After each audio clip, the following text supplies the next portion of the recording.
secrets. Before we begin, I need you to do something. Turn down the lights, put away your distractions, because the story I'm about to tell you isn't just a story. It's a mirror. And somewhere in these words you might see yourself. You might see someone you love, you might see someone you've been, or someone you've forgotten.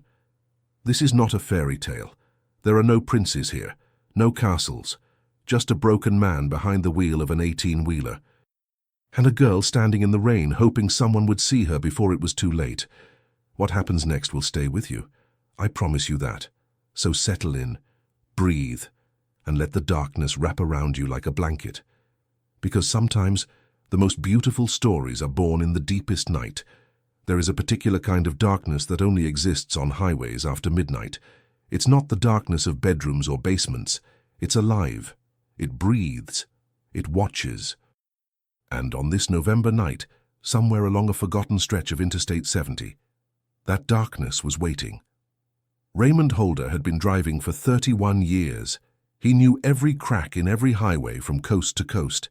He knew which diners served coffee strong enough to keep a man awake through the witching hours, and which motels had beds that didn't smell like regret. He knew the language of the road, the way truckers communicated through flashing lights and CB radio static. But what Raymond didn't know, what he couldn't have known, was that this particular night would change everything he thought he understood about himself. He was 54 years old.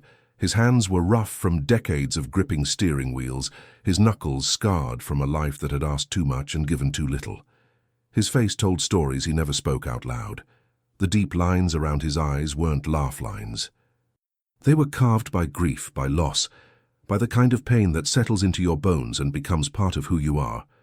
His wife, Martha, had died 3 years ago. Cancer. The word still felt like broken glass in his mouth. 42 days from diagnosis to death. That's all the time they had. 42 days to say goodbye to 30 years of marriage. 42 days to watch the woman who had been his anchor, his compass, his reason for coming home, fade like a photograph left too long in the sun. After the funeral, Raymond sold their house. He couldn't walk through those rooms anymore. Every corner held a memory, every shadow wore her face. So he bought a sleeper cab for his rig, and he started driving. Not to anywhere, just away. Away from the empty bed, away from the silence that screamed her name, away from a future he no longer recognized. The rain had started somewhere around Kansas City. Light at first, almost gentle. But now, as Raymond pushed through the darkness toward Denver, it had become something else entirely. The kind of rain that felt personal, the kind that seemed to carry all the tears the sky had been holding back for centuries. His wipers beat a hypnotic rhythm against the windshield. Thump, thump, thump, thump like a heartbeat, like the heartbeat he used to feel when Martha would fall asleep with her head on his chest. He shook the memory away. Memories were dangerous things when you were alone on a dark road at 2 in the morning. The coffee in his thermos had gone cold hours ago, but he drank it anyway. The bitterness suited him. It matched something inside that he couldn't name anymore. He was thinking about stopping at the next rest area, maybe catching a few hours of sleep, when he saw something that made his foot ease off the gas. At first, he thought it was a deer. His eyes had played tricks on him before. Exhaustion could turn shadows into shapes that weren't there. But as his headlights swept across the shoulder of the road, he realized this was no deer. It was a person, a girl, really, standing in the rain like she had grown there, like she was part of the landscape, like she had been waiting for something or someone. Raymond had a rule. He'd had it for years. Never pick up hitchhikers. The road was full of stories about drivers who stopped for the wrong person, stories that didn't end well. Stories that ended in blood and sirens and photographs that families couldn't unsee. He had seen too much of this world to trust it anymore, but something about this girl made his hands tighten on the wheel. Something about the way she stood there, shoulders curved inward, like she was trying to make herself smaller, like she was trying to disappear. He had seen that posture before. He had seen it in the mirror, those first months after Martha died. The smart thing would be to keep driving. The safe thing. But Raymond Holder hadn't felt smart or safe in a very long time. He felt tired, tired in a way that sleep couldn't fix, tired of running from ghosts, tired of being alone with his thoughts on these endless black roads. His foot found the brake.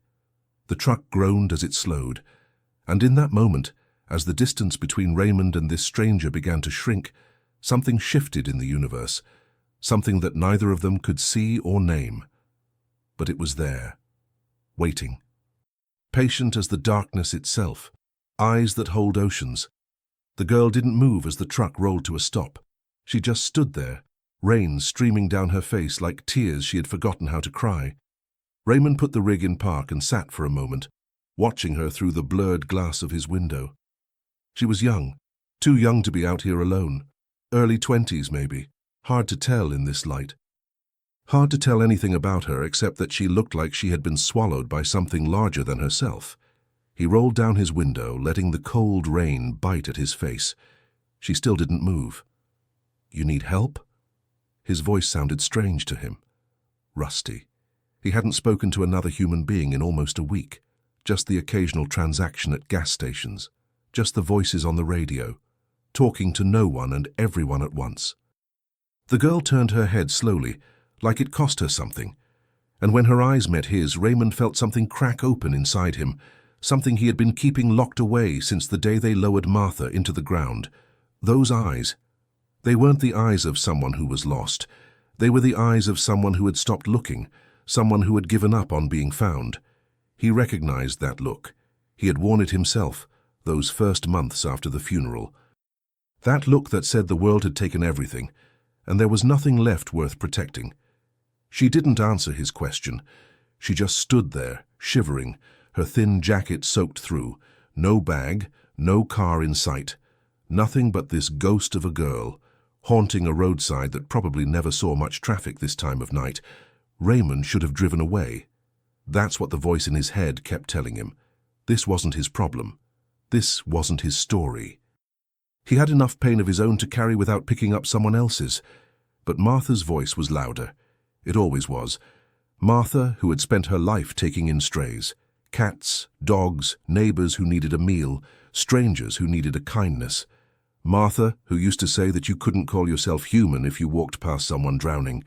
He opened the passenger door from inside. The cab light flickered on, casting a warm glow that felt like a violation of the darkness outside. "Come on," he said. "You'll freeze out there." She hesitated. Smart girl, she should be scared.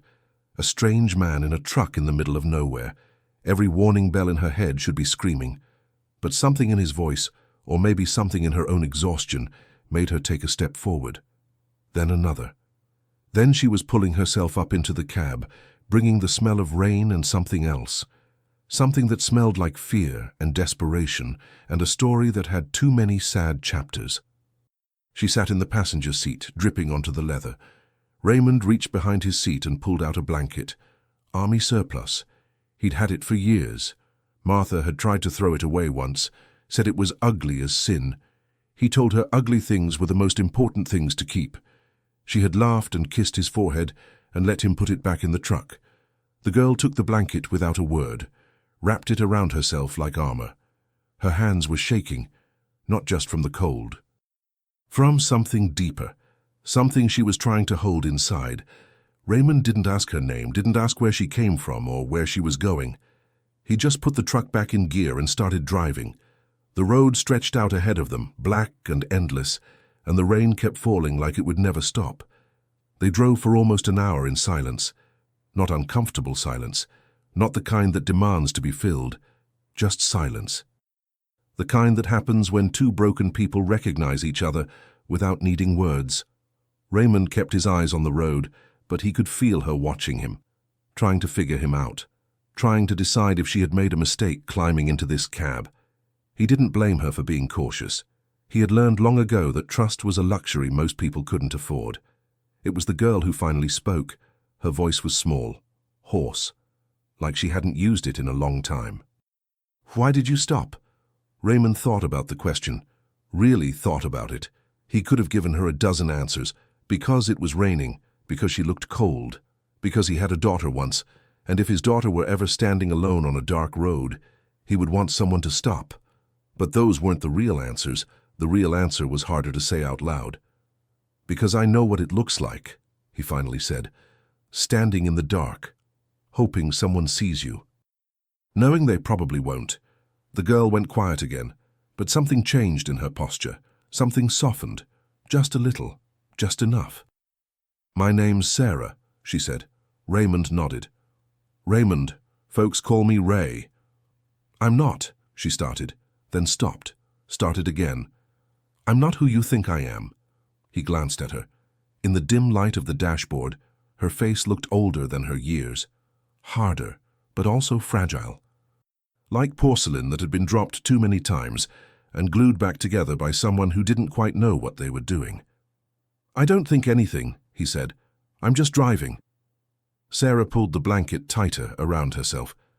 Outside, the rain finally began to ease. The darkness remained, but it felt different now. Less hostile, less lonely. Neither of them knew that this night was only the beginning. Neither of them knew that the road ahead held more than miles and silence. It held choices. It held truths that had been buried too long. It held the kind of reckoning that only comes when two damaged souls collide in the dark. But for now, there was just the hum of the engine, the whisper of the rain, and two strangers moving through the night, toward something neither of them could name. The weight of unspoken words. The next truck stop came into view around 3 in the morning, a small oasis of fluorescent light in the ocean of darkness.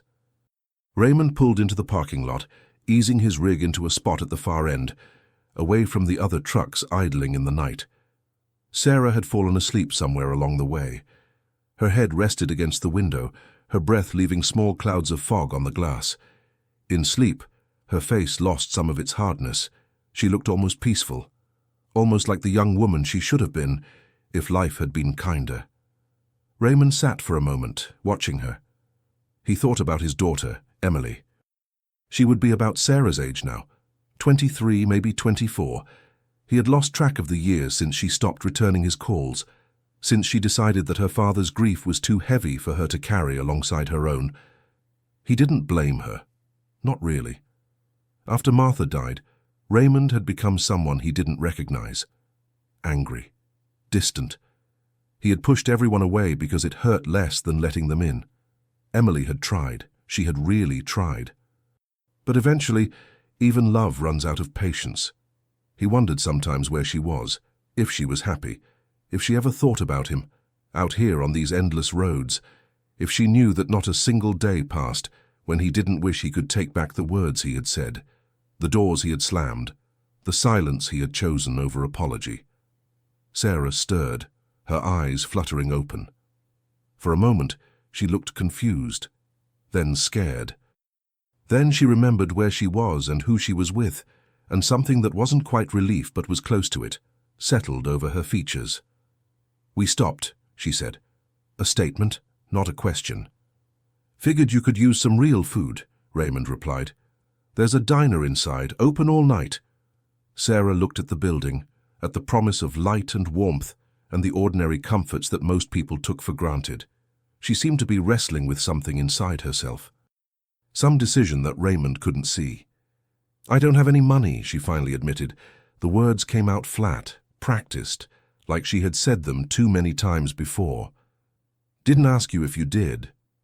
They walked through the rain to the diner. It was mostly empty. A few other truckers hunched over coffee cups, lost in their own thoughts. A tired waitress with kind eyes and a name tag that said Dolores. The smell of bacon and burnt toast and something that was trying very hard to be coffee. Raymond ordered eggs and hash browns. Sarah ordered the same, though she looked at the menu like she had forgotten food existed. When the plates came, she ate like she hadn't eaten in days. Maybe she hadn't. Raymond didn't ask. It was somewhere between the hash browns and the second cup of coffee that Sarah started talking. Not because Raymond asked, not because he pushed. Just because sometimes when you've been carrying something too heavy for too long, you need to set it down, even if just for a moment. "I was supposed to get married," she said. Her voice was quiet, almost lost beneath the clatter of dishes and the murmur of the other patrons. 3 months ago, big wedding, church full of flowers, everything perfect, Raymond listened. That was all he did. He had learned long ago that sometimes the best thing you could give someone was your silence. His name was Marcus. Everyone loved him, my parents, my friends. Everyone said we were perfect together. She laughed, but there was no humor in it. Perfect. That's the word they always used. Like we were some kind of photograph, some image they could hang on their wall and feel good about. She pushed a piece of egg around her plate. Her hands weren't shaking anymore, but there was a tremor in her voice that told Raymond she was approaching something difficult. Something she had never said out loud before. The first time he hit me, I told myself it was a mistake. He was stressed, work was hard, I had said the wrong thing. You know how it is. She looked up at Raymond, and in her eyes, he saw decades of excuses. Generations of women who had been taught that love was supposed to hurt. The second time I told myself the same thing, and the third, and the 10th. Raymond's jaw tightened. He thought about Martha. About how he had loved her for 30 years and never once raised a hand to her. Never once made her feel small. Never once gave her a reason to flinch when he walked into a room. He thought about the kind of man who could look at someone beautiful and decide to break them piece by piece. 2 weeks before the wedding, Sarah continued, he broke my arm, told everyone I fell down the stairs, and they believed him. My own mother believed him. The words came faster now, tumbling out like water through a broken dam. I tried to tell her, I tried to show her, but she said I was being dramatic. She said all couples have problems. She said I was throwing away my future for nothing. The waitress came by with the coffee pot. Raymond waved her away. This moment was too fragile for interruptions. So I left. Middle of the night. No plan. No money. Just started walking. Sarah looked out the window at the darkness beyond. That was 3 weeks ago. I've been walking ever since, hitching rides when I can, sleeping wherever, trying to get somewhere he can't find me. Raymond thought about all the miles between here and wherever Sarah had started, all the cold nights, all the dangerous roads, all the moments when she must have wondered if anyone would ever see her, if anyone would ever care. "Where are you trying to get to?" he asked. Sarah was quiet for a long time. When she answered, her voice was barely a whisper. "Anywhere, nowhere. I don't know anymore." She met his eyes, and Raymond saw something there that he recognized, the same thing he saw in himself every time he looked in a mirror. "I just wanted to stop being invisible. I wanted someone to see me, really see me. Not the girl Marcus wanted me to be, not the daughter my mother expected, just me. Whatever's left of me." Raymond nodded slowly. He understood. More than she knew. "I see you," he said simply. "I see you, Sarah." And in that moment, in that dingy truck-stop diner with the rain still falling outside, something shifted between them. Something that would grow into something neither of them expected. Something that would save them both. Ghosts in the rear-view mirror. They got back on the road just as the first hint of dawn began to stain the eastern horizon. The storm had finally passed, leaving behind a world washed clean and shimmering with the promise of a new day. But Raymond knew better than to trust the sunrise. He had seen too many beautiful mornings that led to terrible afternoons. Sarah sat in the passenger seat, watching the landscape change as the darkness retreated. She seemed different somehow, lighter, like speaking the truth had lifted some invisible weight from her shoulders. Raymond knew that feeling. He also knew it wouldn't last. Truth was just the first step on a very long road. They talked more as the miles passed, not about the heavy things, not about Marcus or Martha or all the ways life had disappointed them. Just talk. The kind of conversation that happens when you're not trying to impress anyone or prove anything. The kind that used to happen on long drives with Martha, when they would spend hours discussing nothing and everything at once. Sarah told him about the dreams she used to have. She wanted to be a teacher, elementary school. She loved kids, loved the way they saw the world, all wonder and possibility, before life taught them to be afraid. She had been halfway through her degree when she met Marcus. He convinced her to drop out, said he made enough money for both of them, said she didn't need a career when she had him. Raymond told her about his daughter, about how proud he was of her, even though he had never said the words out loud. About the last conversation they had, 3 months after Martha's funeral, when Emily told him she couldn't keep watching him destroy himself. When she said she loved him, but she couldn't be his reason to keep living. That he had to find that reason himself. "Have you?" Sarah asked. "Found it?" Raymond thought about the question, really sat with it. The honest answer was no. These past 3 years, he had just been going through the motions. Driving because it was what he knew. Sleeping when he couldn't drive anymore. Eating when his body demanded it. Not living, just existing. Just running out the clock on a life that didn't feel like his anymore. "Working on it," he finally said. It wasn't exactly a lie. Being here, with this girl, listening to her story and sharing his own, it was the closest he had come to feeling alive since the day Martha closed her eyes for the last time. They stopped for gas somewhere in Colorado. A small station attached to a convenience store that looked like it had seen better decades. Raymond filled the tank while Sarah went inside to use the restroom. He was finishing up when he noticed a car pull into the lot. Black sedan, Colorado plates. 2 men inside, watching him with a little too much interest. His instincts, honed by decades on the road, started prickling. Something wasn't right. He climbed back into the cab and waited for Sarah. Minutes passed. Too many minutes. He was about to go look for her when she came running out of the convenience store. Her face was pale, her eyes wide with fear.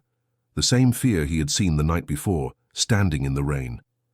"We have to go," she said, climbing into the cab. "Now, please." Raymond didn't ask questions. He started the engine and pulled out of the lot. In the rearview mirror, he saw the black sedan following. "Sarah," he said, keeping his voice calm. "What's going on?" She was shaking again. The tremor back in her hands, all the progress of the morning, all the lightness and hope gone in an instant. "There was a guy inside. I recognized him. He works for Marcus. Marcus's father is—" She stopped, swallowed hard. "His father is connected. You know? He has people. People who find things. People who make problems go away." Raymond's grip tightened on the wheel. He checked the mirror again. The sedan was keeping pace, staying about a quarter-mile back, not trying to catch up. Just following, watching. "How did they find you?" I don't know. Sarah's voice cracked. "I've been so careful. No phone, no credit cards. I haven't talked to anyone." Raymond thought fast. He knew these roads, knew them better than anyone following in a car ever could. His truck wasn't fast, but it was big, and in the right hands big could be an advantage. "Listen to me," he said. "I need you to stay calm. Can you do that?" Sarah looked at him. In her eyes he saw a question. Why was he doing this? Why was he risking himself for a stranger? Why did he care? The truth was, Raymond didn't fully understand it himself. All he knew was that for the first time in 3 years he had something worth protecting, something worth fighting for. This girl, with her broken dreams and her haunted eyes, had given him something he thought he had lost forever. A reason. "I can do that," Sarah whispered. Raymond nodded. Then he took the next exit, heading off the highway and onto a maze of back roads that wound through the Colorado foothills. Roads he had driven 100 times before, roads that would swallow a sedan whole if the driver didn't know what he was doing. The chase that followed was slow and silent. No screeching tires, no movie-style pursuits. Just a truck and a car moving through the morning light, playing a deadly game of hide-and-seek among the mountain curves. Raymond used every trick he knew. Doubling back, taking turns that appeared out of nowhere, using his mirrors to anticipate what his pursuers would do before they did it. And somewhere along those winding roads, the black sedan disappeared. Maybe they gave up. Maybe they lost the trail. Maybe they decided this particular target wasn't worth the trouble. Raymond drove for another hour before he allowed himself to breathe. Beside him, Sarah had finally stopped shaking. She was looking at him with an expression he couldn't quite read. "You didn't have to do that," she said softly. "No," Raymond agreed. "I didn't." "Then why?" He thought about the question, about Martha, about Emily, about all the times he should have been brave and wasn't, about all the people he should have helped and didn't, about the long years of running from his own shadow. Because sometimes, he said slowly, you get a chance to do something right. And if you don't take it, you spend the rest of your life wondering who you might have been.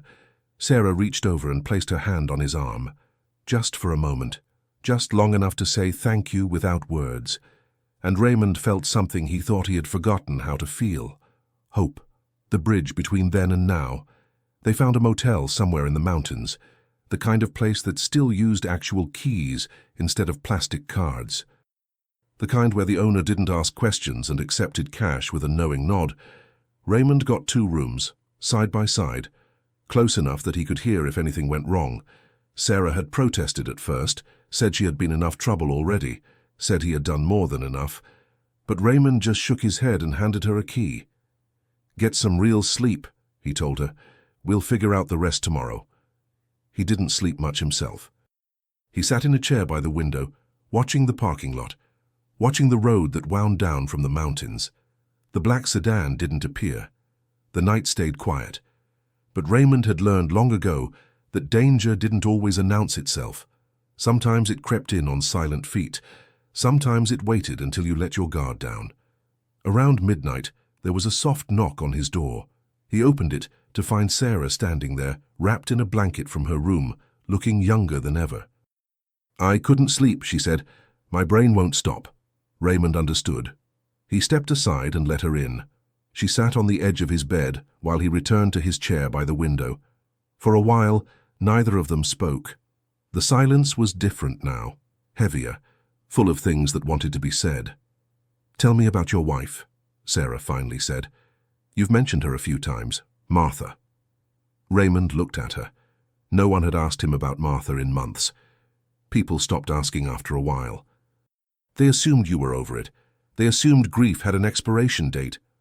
What do you want to know? Everything, anything. She hesitated. I just want to know what real love looks like, because I thought I knew, and I was wrong. So Raymond told her. He told her about the day he met Martha. Summer of 1991. She was working at a diner outside Nashville.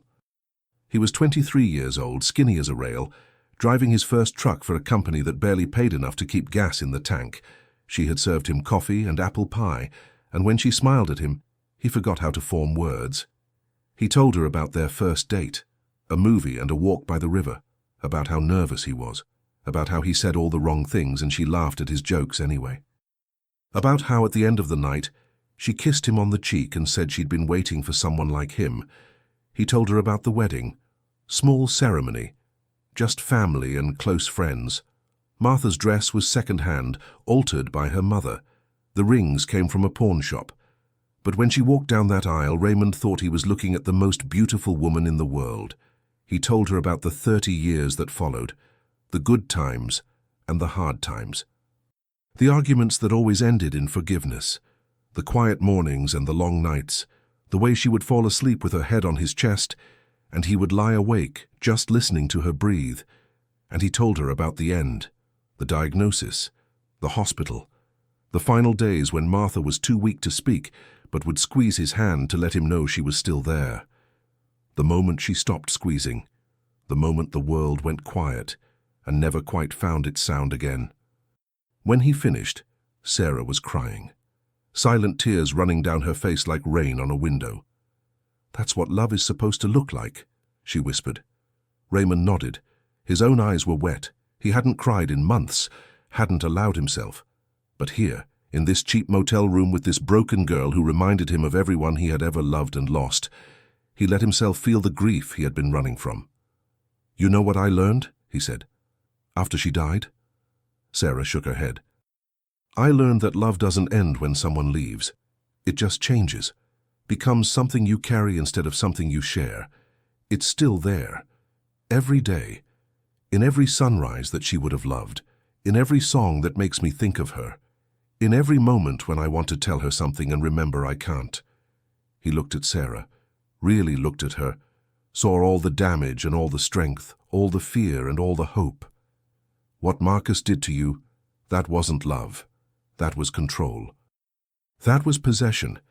That was a man who was so broken inside that the only way he could feel powerful was by making someone else feel small. But you, Sarah, you deserve the kind of love that builds you up, the kind that makes you more yourself, not less. The kind that I had with Martha. Sarah wiped her eyes. Do you think I'll ever find that? I think you already know what you deserve. That's why you left. That's the first step, the hardest step. Everything else, it comes after. They sat together until dawn began to lighten the sky. Two strangers who had become something more. Not family exactly, not friends in the conventional sense. Something deeper. Something that only happens when two wounded souls recognize each other in the dark. As the sun rose over the mountains, Raymond made a decision.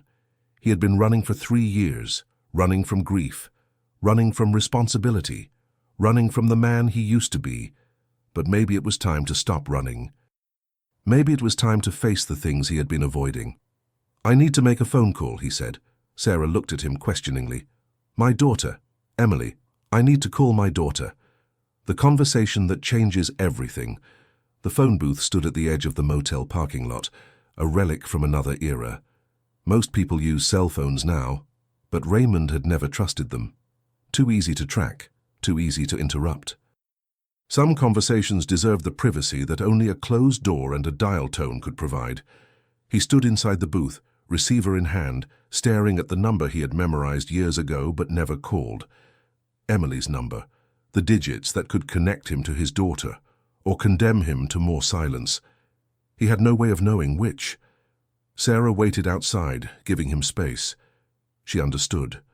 She was learning that some battles had to be fought alone, even when you weren't really alone anymore. Raymond took a deep breath and dialed. It rang 3 times. Each ring felt like a year. Then a click. A voice he hadn't heard in months. Hello? Emily sounded tired, or maybe cautious, or maybe both. Raymond realized he didn't know anymore. Didn't know his own daughter's voice well enough to read the emotions in it. Emily, it's your father. Silence, the kind that could go either way. He waited. He owed her that much. Dad. Not a question. Not a greeting. Just a word, hanging in the air between them. It's been a while. I know. I know it has. He paused, trying to find the right words. Words he should have said months ago. Years ago. I'm sorry. More silence. Then, for what? And there it was. The question he deserved. Because sorry was easy. Sorry was what people said when they bumped into you on the street. Sorry was nothing without specificity, without acknowledgement, without understanding. For everything, he said. For shutting you out after your mother died. For making you feel like you weren't enough to save me. For putting my grief ahead of your grief. For being so lost in my own pain that I forgot you were hurting too. He heard her breath catch on the other end of the line. The sound of someone who had been waiting to hear those words without knowing she was waiting. I watched you disappear, Dad. After Mum, it was like you died too. But you were still walking around, still breathing, and I couldn't reach you. I tried so hard. I know you did. I know. And I pushed you away because I thought that's what I deserved. I thought if I let you in, I would just drag you down with me. I thought I was protecting you. That wasn't your choice to make. You're right. It wasn't. Raymond looked through the glass of the phone booth at Sarah, standing in the morning light. She was watching the mountains, giving him his privacy, but her presence was a reminder that connection was possible, that people could find each other in the darkness and choose to walk toward the light together. Something happened, he said to Emily. Last night, I picked up a girl on the side of the road. She was running from something terrible, and for the first time in 3 years, I felt like I had a reason to be here.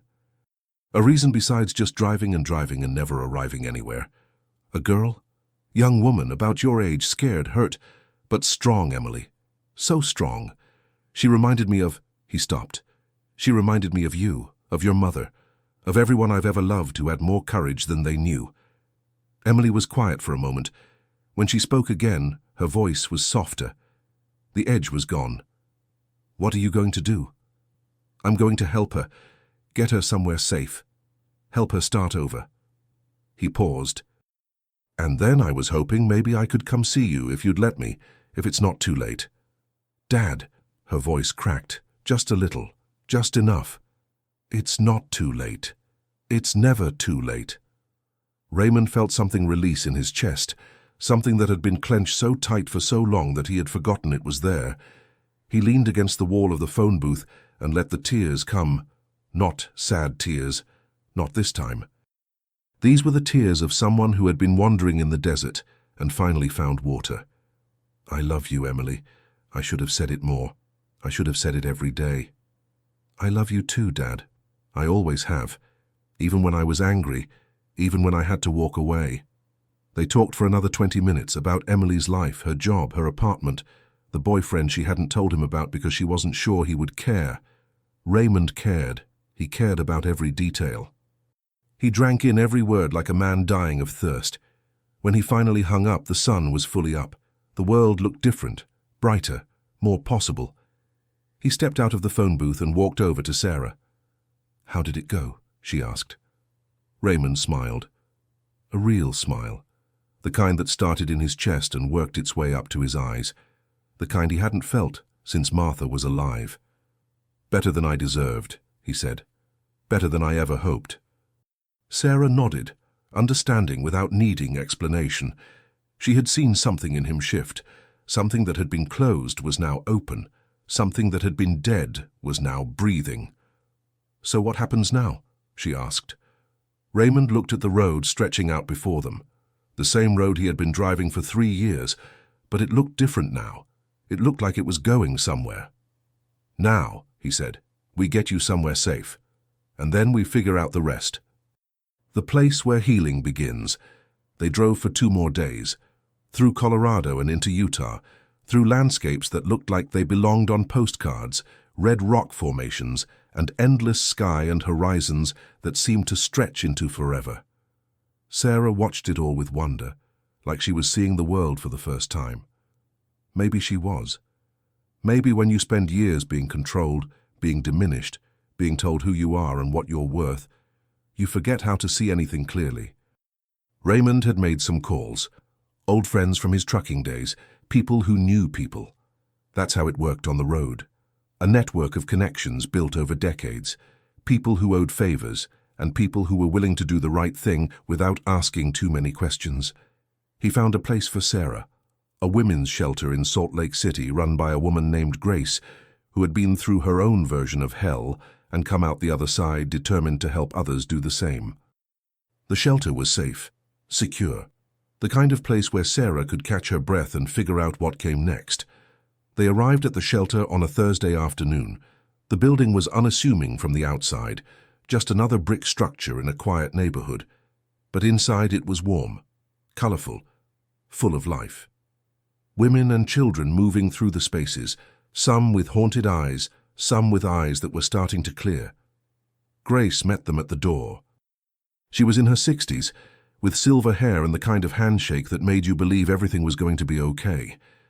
She looked at Sarah with recognition, not of who she was, but of what she had been through, the silent language of survivors. "You're safe here," Grace said simply. "Whatever happened before, it stays outside those doors." Sarah looked at Raymond. There was so much in her eyes. Gratitude, fear, hope. The complicated mix of emotions that comes when you're standing at the beginning of something new, and you don't know if you're strong enough to walk forward. "I don't know how to thank you," she said to Raymond. "You saved my life." Raymond shook his head. "You saved your own life the night you decided to leave. All I did was give you a ride." It was more than a ride. You know that. He did know.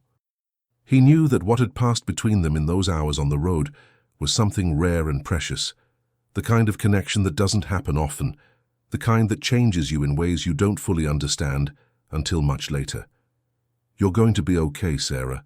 You've got more strength in you than you know." She hugged him then, tight, fierce, the hug of someone who has finally found solid ground after being lost at sea. Raymond hugged her back, and for a moment he let himself pretend she was Emily, let himself feel what it would be like to hold his daughter again, to have a second chance. When they separated, Both of them had tears in their eyes. "Will you call me?" Sarah asked. "Let me know you're okay." "I will. And Sarah," he paused, making sure she was listening. "Go back to school, finish your degree, become that teacher you always wanted to be. There are kids out there who need someone like you. Someone who knows what it feels like to be invisible. Someone who will make sure they're seen." Sarah nodded, wiping her eyes. "I will. I promise." Raymond watched her walk through those doors, into her new life. He stood there until she disappeared from view, until Grace came back out and thanked him for bringing another lost soul home. He got back in his truck, started the engine, pulled out onto the road, but he didn't head for the highway. Not yet. Instead, he found a quiet spot at the edge of the city, a small park overlooking the valley below. He parked the truck and got out, walking to a bench that faced the setting sun. He sat there for a long time, watching the sky turn colors. Orange and pink and purple and finally the deep blue of approaching night. He thought about Martha, about how she would have loved this view, about how she would have been proud of him for stopping that night, for choosing to see someone when it would have been so easy to look away. He thought about Emily, waiting for him somewhere to the east, about the conversation they would have, the apologies he still needed to make, the years they needed to rebuild. And he thought about Sarah, about where she would go from here, about the life she would create from the ashes of the one she had escaped. He believed in her, completely, without reservation. She was going to make it. He could feel it in his bones. The stars came out one by one like shy children peeking around corners. Raymond remembered something Martha used to say, that every star was a story, a life, a possibility, that the night sky was really just a library of everything that ever was and everything that might still be. He looked up at those stars and, for the first time in 3 years, he felt like he might be one of them. Not burning out, not falling, just shining, quietly, steadily, finding his place in the darkness. Tomorrow he would start driving east, toward Emily, toward reconciliation, toward whatever the future held. But tonight, he just sat with the stars and let himself feel grateful for the rain that brought Sarah into his path, for the courage he hadn't known he still had, for the road that had taken everything from him and then, when he least expected it, given him something back. The night wrapped around him like a blanket, the same darkness he had been running from for years. But it didn't feel hostile anymore. It felt like home. The return.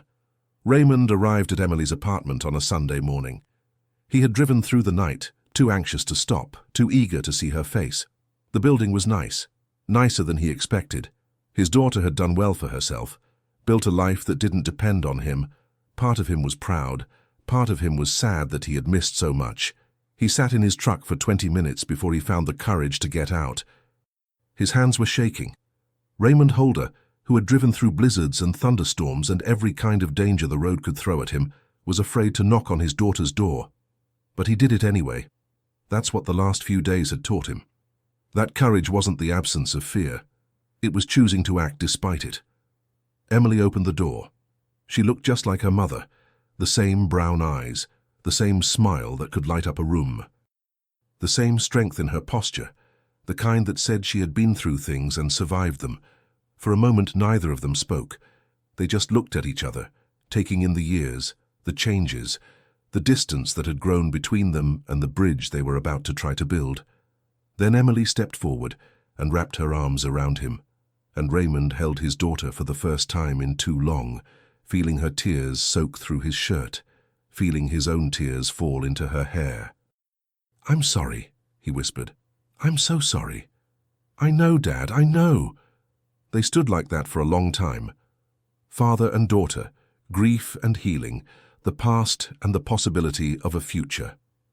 Emily introduced him to David, her boyfriend. A good man.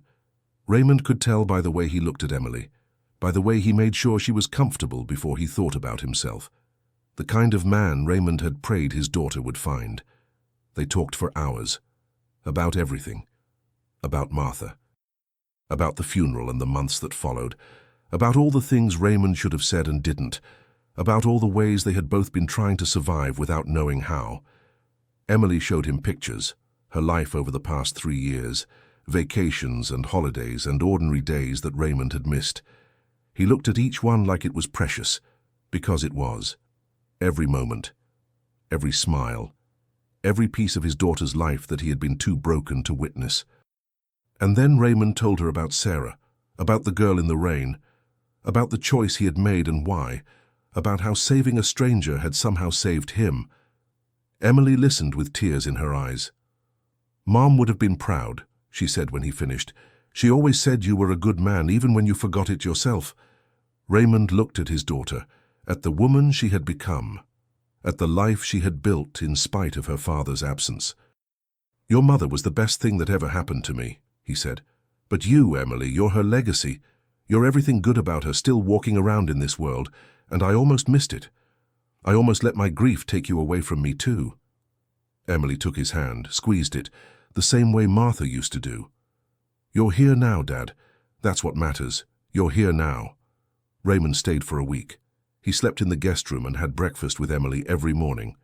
He met her friends, walked her dog, helped David fix a leaky faucet. Ordinary things, simple things, the things he had been running from because they reminded him too much of what he had lost. But now, they reminded him of what he had found.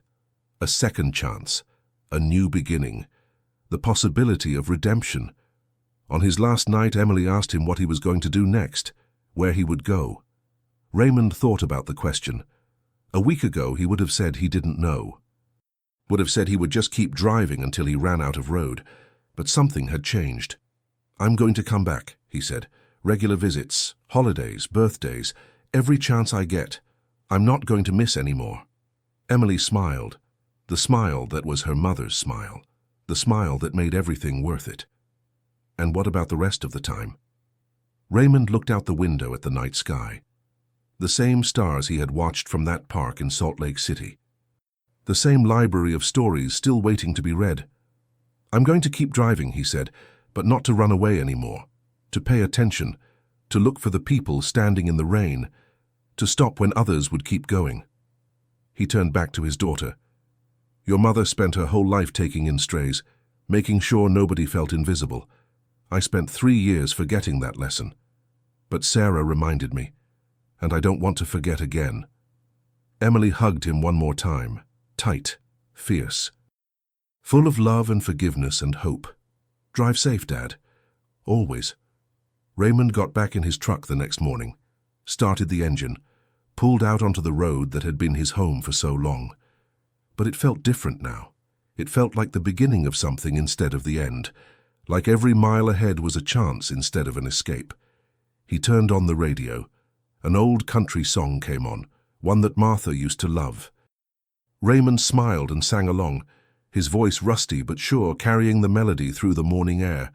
The road stretched out before him, endless, beautiful, full of stories waiting to be found, and Raymond Holder, truck driver, widower, father, was finally ready to find them. The light we leave behind. 6 months later, Raymond received a letter. It was addressed to his P.O. box, the one he checked whenever he passed through Omaha. The handwriting was careful, deliberate, the kind that came from someone who had learned to express themselves with intention. It was from Sarah. She had finished her first semester back in school, straight A's. She was studying to become an elementary school teacher, just like she had always dreamed. The shelter had helped her find an apartment, a job, a community. She was building a life, brick by brick, day by day. She wrote about the children she volunteered with on weekends. Kids from difficult homes, kids who needed someone to see them. She told Raymond that every time she looked into their eyes, she thought about him, about a stranger who stopped on a dark road when everyone else kept driving, about the kind of courage that changes everything. At the end of the letter, she wrote something that Raymond read over and over again until the words were burned into his memory. "You told me once that sometimes you get a chance to do something right, and if you don't take it, you spend the rest of your life wondering who you might have been. I think about that every day. I think about who I might have been if you hadn't stopped. And I think about who I'm becoming because you did. You didn't just give me a ride, Ray, you gave me back my life, and I'm going to spend the rest of it making sure that gift wasn't wasted." Raymond folded the letter carefully and put it in his glove compartment, next to the blanket Martha had tried to throw away, next to a photograph of Emily that he looked at every morning, next to all the small things that reminded him why he kept going. He pulled back onto the highway, watching the sun rise over the distant hills. Another day, another road, another chance to be the person Martha always believed he was. And somewhere out there on some dark stretch of highway, there was another person standing in the rain, another invisible soul hoping someone would see them, another story waiting to begin. Raymond Holder would find them. He always did now. Because that's who he had become. Not just a man running from grief, but a man running toward grace. 1 mile at a time, one stranger at a time, one small act of courage at a time. The road was long. The night was dark. But Raymond had finally learned the secret that Martha had known all along. The light we leave behind is always brighter than the darkness we pass through. And sometimes the greatest journey isn't the miles you travel. It's the distance between who you were and who you choose to become. If this story touched you, comment below. Share it with someone who needs to hear it. And share your own story, because somewhere out there, someone is waiting to hear it. Someone who needs to know they're not alone. Don't forget to subscribe, leave a like, and share this with someone who needs a reminder that kindness still exists in this world, that strangers can become family, that the road always leads somewhere if you're brave enough to follow it. Until next time, stay kind, stay brave, stay human.